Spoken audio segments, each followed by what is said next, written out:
morning, friends, and welcome back. I am Patty Elhoff, the author of Upcycle with Decoupage, and today I wanted to show you how we can paint and decoupage, and probably most importantly, weatherproof this birdhouse. By the way, I thought this was a birdhouse. It's been out in my garage waiting to be decoupaged, and it turns out it's a cookie jar or a cookie holder, but since it's wooden, you can follow all of these exact same instructions. And the first thing I did was I used this spray paint by Rust-Oleum. These are all on my website. You can go over and buy them or just read about them. This is a weatherproof base coat, and they come in these phenomenal colors. And it's got a great nozzle that's different from other spray paints in that it puts on a nice wide band of the paint. And anytime you spray paint, it's best to apply 2 light coats for coverage rather than 1 thick coat. So I'm going to spray this whole surface, and don't forget about the bottom. You may be hanging this up, so we're going to need to work on the bottom also. And I'm going to put this aside to dry. I am spray painting this outside, of course. While that was drying, I came back inside and I went to the graphics fairy and I printed out this French script, and it's already on the graphics fairy in reverse, because when you transfer it, you're going to need to make sure that this image is flipped. I am using this multi-medium matte by Ranger. I believe it's Tim Holtz, and I think this is one of the keys to successful transfers. I don't see a lot of other people do this. But what I do is I apply the medium over the paper first. And I put this, you can put it aside to dry, but I like to put it in the oven. So I cover the whole transfer page. Now I'm using a laser printer. If you're very careful, this should work with an inkjet too. When I say careful, you don't want to apply the medium too heavily, or you don't want to overdo it, because the inkjets will run and bleed, and since we don't want that, just carefully apply this matte gel medium, and all of this is on my website again. Apply it over the surface. I put it in an oven at 170 degrees. Just leave it in for about 10 minutes, turn off the oven and let it cool off in there, and that seems to cement these images or this script onto the paper. You can let it air dry. I would just let it dry for about 3.5 to 4 hours. And once everything's dry, this is normal for the paper to look a little bit wrinkly like this. It should be pretty firm. Now what I'm going to do is I'm going to add that same matte medium over the birdhouse. You want to make sure everything is dry before you do this. And I'm working only in one section at a time. So I'm taking a nice wide brush. By the way, I'm pretty heavy-handed here, but you do want to make sure you don't have any lumps. The brush marks are fine, they will disappear. And I'm brushing it up and down and then left to right.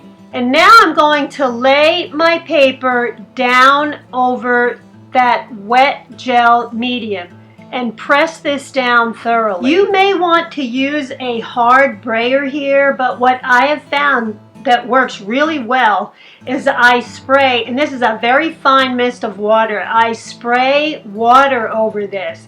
It helps me see through the paper, so for one thing I can see where there are air bubbles and wrinkles, and I'm not too concerned if there's air bubbles in just the white space. But where there is an image or where there are some graphics, or in our case script, I want to make sure that that is thoroughly down on the surface of this birdhouse. Okay, cookie jar in my case. But I'm getting all of the wrinkles out. I'm pressing this down.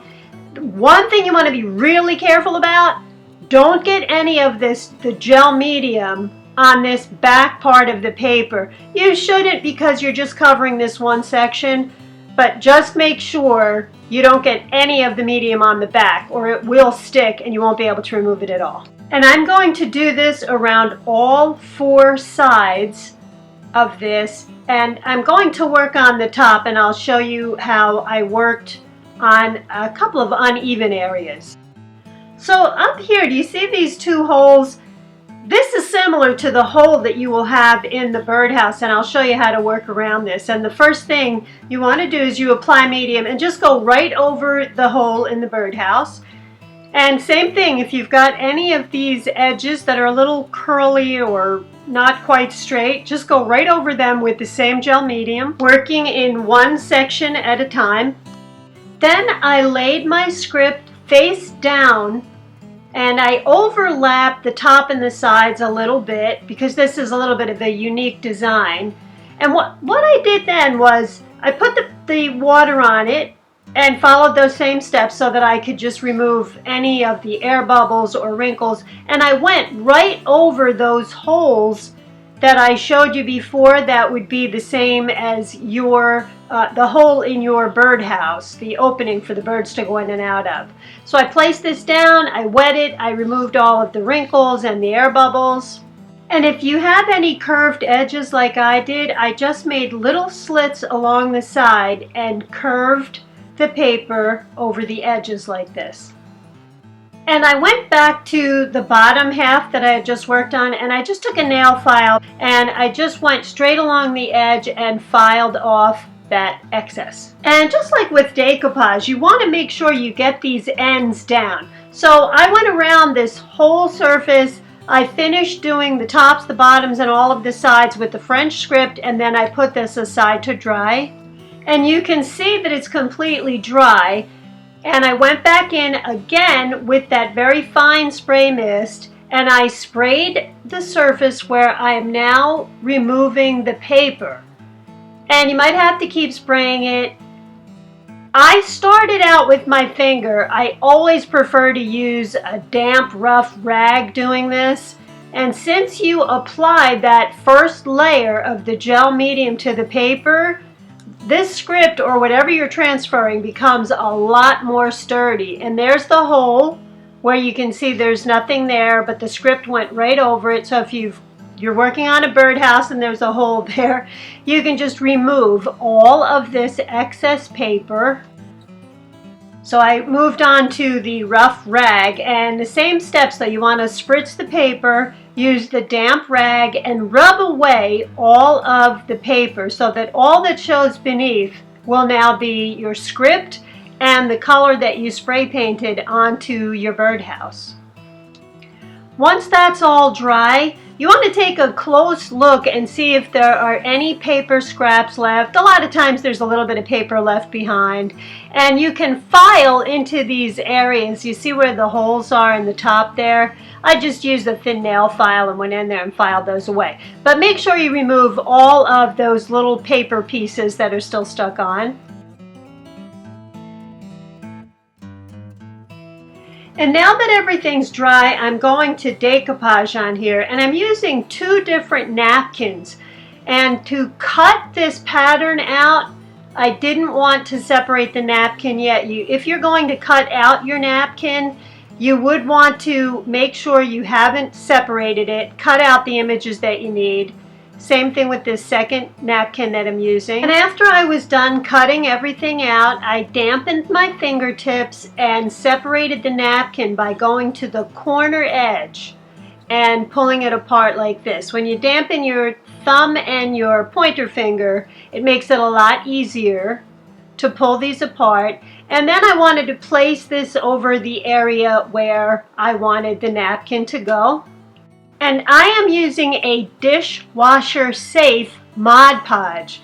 There's still another step to go over this, but I'd rather be safe than sorry. So I took the dishwasher safe Mod Podge and I laid my napkin down, and I took a thin brush and started in the center, and I began to apply the decoupage glue. Now you can either apply your napkin this way, and I'm going to speed this up a little. If you're working on your napkin this way, start from the center out. You see I switched to a larger brush. Start from the center and pull the brush outward.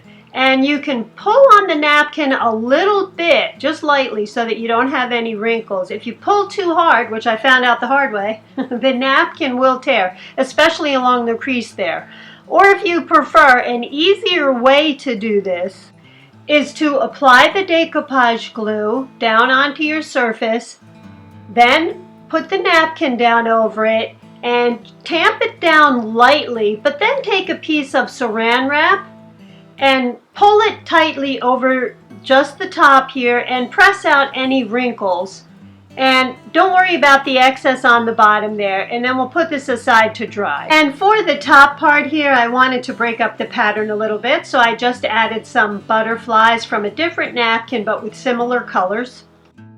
And when I finished decoupaging this whole surface, I put it aside to dry. And once it was dry, I took that nail file again. You can use a sanding block or sandpaper. The nail files really work well for this though. And I just sanded away any loose edges that I had like this. And once everything was all dry, I also added one more coat of the decoupage glue over the whole surface. I'll have a couple of different decoupage glues that are waterproof on my website for you.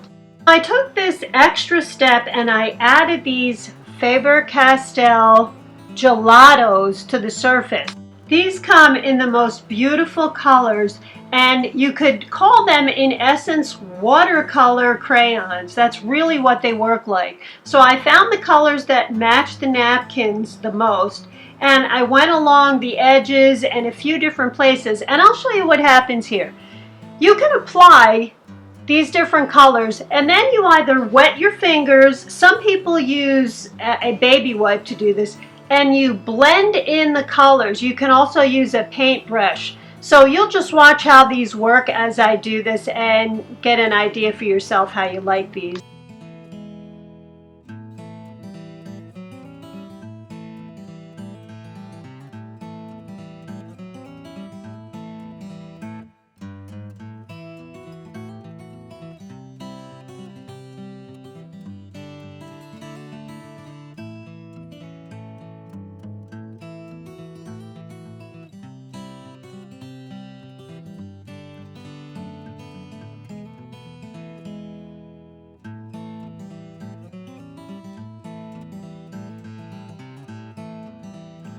And you can keep adding more color or pulling color away. These are so easy to work with, and look at this beautiful watercolor effect that you get. You can also use a paintbrush dipped in water if you'd like to move the paints around also. Once I'm all done with this, I'm going to put this aside to dry, but this dries almost instantly, just like with watercolors. And now it's crucial, if you're using the gelatos, you need to put a matte finish over the surface. Anything that says it works over charcoal, watercolor, it's got to be a fixative, and I'll have a couple of these on my website if you'd like to look at them also. So I'm going to spray this, and this took about 15 minutes to dry, and then probably the most important step, now that we're done, we need to put a protector on here. This particular product, the spray Spar urethane, helps to protect it from the sunlight, the rain, temperature changes, as you can see. I'm also going to add glitter to this while it's wet. I don't think you can add the glitter. You may be able to, but there's also a matte clear coating that you can use over this that also is UV resistant and helps protect it from the elements. But the Spar varnish is actually the best way to go with this. And I left this to dry overnight. The Spar varnish takes a while. And now that it's dry, I brought it outside, and it's not as sunny out as I would like because I wanted you to see all of the glitter on here. It's not showing up that well. Some of the shots, yes. But in the meantime, my friends, that is our project for the week. I've begun to make my videos a little bit longer. I'd like some feedback. If you guys prefer, I can keep them under 15 minutes. If you don't mind them a little bit longer, I like to be a little bit more thorough. And of course, Upcycle with Decoupage is on Facebook. If you go over and like and follow the page, you'll be notified every week when I put a new video out. I am on Pinterest. I am on Twitter. Sharing my videos is a huge help to me. And of course, my website, Upcycle Decoupage. has a bunch of different blog posts, and you can make purchases. And I'll also have some links on my Facebook page so that you can just go directly to Amazon and make purchases through my store that way. Thank you so much, my friends. I will see you next week with another video. Bye-bye.